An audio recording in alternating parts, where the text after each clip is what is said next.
भेटलास तू भाग 8. रावी दिदी, तुला मजा येते का माझ्या भावनांशी खेळायला?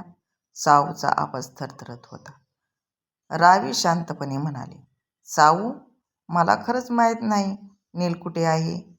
साऊ काही क्षण शांत झाली, पण तिच्या मनात राग वाढत होता. दीदी, तू घरी कधी सांगणार सगळं?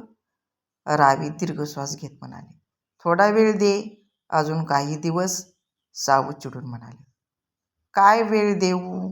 घरच्यांनी जीव नकोसा केलाय आणि ही आजी तर माझ्या मागेच लागली.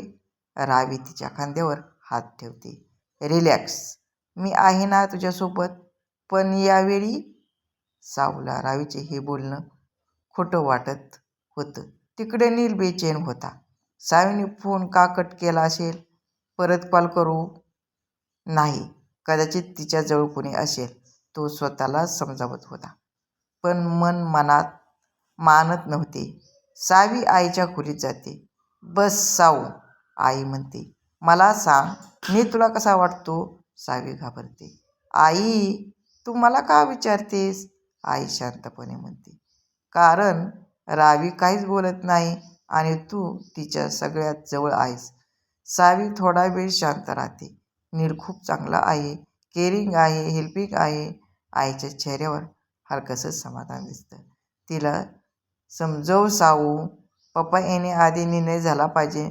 नाट्य स्पर्धेचा दिवस. नील गाडी घेऊन येतो. साऊ आधी नाही म्हणते, पण शेवटी बसते. गाडीत मुलं आनंदात. नील काका, गाणं लावा ना. साऊ रागवते, पण नील हसत गाणं लावतो. तुमसे मिलके ऐसा लगा. त्या गाण्यासोबत दोघांचे जुने क्षण जिवंत होतात. स्पर्धेत त्यांचा 3रा नंबर येतो. सगळे खुश असतात. नील सगळ्यांना सोडवायला निघतो. अचानक गाडी बंद पडते. काय झालं? साऊ विचारते. काहीतरी मेजर प्रॉब्लेम आहे, नील म्हणतो. साऊ चिडून, म्हटलं होतं ना मला. दोघांमध्ये थोडा वाद होतो. नील मेकॅनिक आणायला जातो. साऊ एकटी उभी. नील परत येतो. मेकॅनिक मुद्दाम वेळ घेतो. नील म्हणतो, चल चहा घेऊ. साऊ रागातच बसते.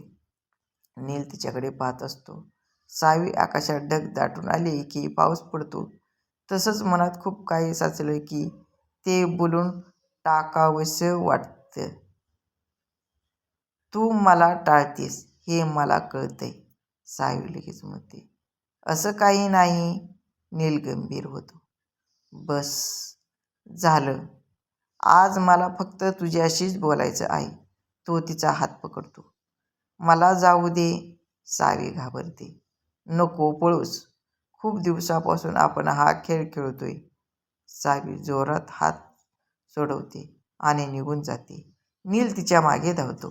तेवढ्यात लक्ष्मीबाई म्हणजेच आजी दुरून सगळं पाहतात.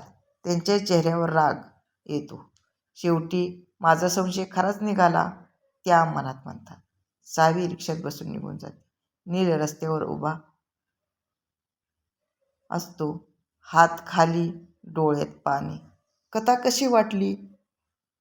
कथा जर आवडली असेल तर कथेला लाईक करा, शेअर करा आणि सबस्क्राईब करा.